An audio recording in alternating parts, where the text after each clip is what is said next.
বসন্তকালে তোমায় বলতে পারিনি তুমি বন্ধু কালা পাখি আমি জানো কি বসন্তকালে তোমায় বলতে পারিনি বলতে পারিনি বলতে পারিনি বলতে পারিনি তোমায়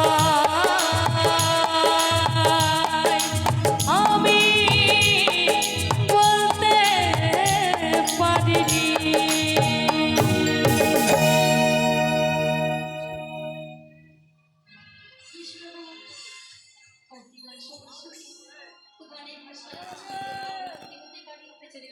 দাদা উপহার দিলে উঠে দিতে হয়। Thank you so much. Radhe Radhe চাপা করো। তো আমার দাদা ভাই একটি গান রিকোয়েস্ট করেছে আমাকে, চলো একদম।